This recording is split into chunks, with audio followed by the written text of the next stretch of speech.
আসসালামু আলাইকুম, welcome back to my channel Asma কুলি কিচেন অ্যান্ড ব্লগ ভিডিওতে সবাইকে আবারও স্বাগতম নতুন আরেকটি ডেলি রুটিন ব্লগ ভিডিও দেখার জন্য। আশা করি ভিডিওটি আপনাদের সবার কাছে ভালো লাগবে। আর ভিডিওটি যদি ভালো লাগে তো আমাকে লাইক কমেন্টস করবেন এবং আমাকে জানাবেন আমার ভিডিওটি আপনাদের কাছে কেমন লাগছে। আর অনেক আপু আর আমাকে অনেক ভালো ভালো কমেন্টস করেন, আপনাদেরকে অসংখ্য ধন্যবাদ। আর আপনাদের কমেন্টসের অবশ্যই আমি উত্তর দেই, আপনারা অবশ্যই আমার কমেন্টসের উত্তরগুলো পেয়েছেন। আর যারা আমার ভিডিওটি দেখা শুরু করেছেন প্লিজ একটা লাইক দিয়ে আমার ভিডিওটি দেখা শুরু করবেন। আর কখনো টেনে টেনে ভিডিও দেখবেন না, তাহলে ভিডিও দেখে কিন্তু ভালো লাগবে না। আর এদিকে আমি মাংসটা হাতে একদম মাখাইয়া তারপর বসাই দিয়েছি। এটা খাসির মাংস, অবশ্যই খাসির মাংসটা আমারকে দিয়েছেন আমার এক ভাবি, ওনারা কুরবানি দিয়েছিলেন খাসি দিয়ে, তো আমাকে সেখান থেকে মাংস আমার জন্য পাঠিয়ে দিয়েছেন। তো অসংখ্য ধন্যবাদ ভাবি আপনাকে, আপনি আমার জন্য মাংস পাঠিয়ে দিয়েছেন। তো যাই হোক, আপনার মাংসটা আজকে রান্না করি আর আপনাকে কিন্তু খুব বেশি মিস করতেছি। তো এদিকে আমার মাংসটা কষাইয়া নিচ্ছি। আর যারা আমার চ্যানেলটিকে সাবস্ক্রাইব করেননি তারা আমার চ্যানেলটিকে সাবস্ক্রাইব করুন আর আমার ভিডিওগুলো দেখুন, অবশ্যই ভালো লাগবে। কখনোই ভিডিও টেনে টেনে দেখবেন না, তাহলে এতে আমার চ্যানেলেরও সমস্যা হয়। আর আপনারা জানেন যে টাইম যদি না হয় তাহলে তো আমি আগাতে পারবো না। আমি অবশ্য অনেকের ভিডিওই কিন্তু একদম শুরু থেকে শেষ পর্যন্ত দেখি, আমি কখনোই মিথ্যা বলি না। তারপরে কিন্তু কমেন্টস করি, তো আপনারা কিন্তু বুঝতে পারেন অবশ্যই। আর আপনাদের সাথে আমার অনুরোধ, যা আমি অনেক ছোট ছোট ভিডিও দিই যাতে অল্প সময়ের ভিতরেই তো আপনারা দেখতে পারেন। আর বিশেষ করে আপনাদের সাথে আমার এটাই একটা অনুরোধ, কারণ আপনারাই তো পারেন আমাকে অনেক দূরে এগিয়ে নিয়ে যেতে, এটা আমি অনেকবারই বলেছি। আর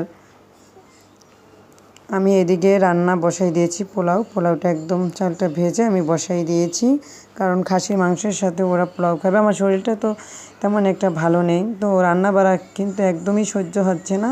তারপরে কি করব, একা সংসার, বাচ্চাদের জন্য তো একটু হলেও খাওয়াতে হবে, বাচ্চাদেরকে না হয় কে খাওয়াবে। এই কয়টা দিন আমি একদম রান্নাঘরে তেমন আসতেই পারি নাই, কারণ শরীর ভালো না থাকলে কোনো কিছুই ভালো লাগে না, একদম মাথাটা উঠাইতে পারছি না। আর এটার কারণ আমার ডেঙ্গু হয়েছিল, ডেঙ্গুর 1 বছর হয় নাই, কিন্তু এখনও আমি ডেঙ্গুর সেই প্রভাবটা কিন্তু শেষ করতে পারি না। এখন আমার মাথা ঘুরায়, মাথা নিয়ে উঠতে পারি না, একটু পরিশ্রম করলেই আমি অসুস্থ হয়ে পড়ি। তো যাই হোক, আপনারাও সবাই সাবধানে থাকবেন। আবারও বর্ষাকাল চলে এসেছে, আমাদের সবারই সতর্ক থাকতে হবে, কারণ এই ডেঙ্গুটাকে আমি খুব ভয় পেয়েছিলাম, তারপরও আমাকে কিন্তু ডেঙ্গুতে পেয়েছে। যাক আলহামদুলিল্লাহ, আমার বাসার সবাই, আমার বাচ্চা, হাজব্যান্ড সবাই ভালো আছিল, তাদের কোনো সমস্যা নেই। তো আমি আল্লাহর কাছে অনেক লক্ষ লক্ষ শুকরিয়া যে আমার ছোটো বাচ্চাটা আমার পাশে সব সময় থাকতো, আমার সাথে ঘুমাইতো, ও আল্লাহ ওকেও রহমত করেছে। তো আপনারাও সবাই সাবধানে থাকবেন, এটার জন্যই আপনাদের সাথে শেয়ার করেছি যে আমি কেন অসুস্থ থাকি সব সময়। তো এদিকে আমার পোলাওটা হয়ে গেছে, আমি মটরশুঁটি দিয়েছি। মটরশুঁটিটা কিন্তু আমি একদম পোলাও হয়ে আসতে তার কাছাকাছি দিয়েছি, কারণ এটা আমি এভাবেই খাবো। আপনারা তেলেও ভেজে নিতে পারেন, যেভাবে পারেন সিদ্ধ করে নিতে পারেন, তারপরে দিয়ে দিন। আর এদিকে অনেক দিন ধরেই আমি কাজ করতে পারি নাই, আমার অনেক কিছু এলোমেলো হয়ে আছে, তো আমি সব কিছু একটু একটু করে গুছিয়ে নিচ্ছি। তো এটা আমি রান্নার পাশে সবসময় হাতের কাছে লবণটা রাখি আলাদা, আর এটার ভিতরে আমি অনেক বেশি পরিমাণে লবণ রেখে দিই এক সাইড করে। তো আমি এখানে রাখি 2টা ছোটো ছোটো রেক আছে আমার, এখানে আমি সব কিছু রেখে দেই, মানে ছোটো ছোটো জিনিস যখন আমার হাতের কাছে লাগে ওইগুলো আমি রেখে দিই, কারণ চুলার পাশে থাকলে কি আমি ঝটপট হাতের কাছে পাই, আমি কাজগুলো করতে পারি।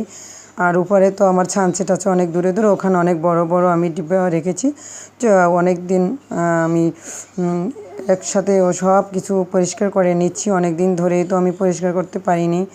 আর এটা একটা আমার খুব ভালো লাগে, তা আপনাদের সাথে শেয়ার করেছি।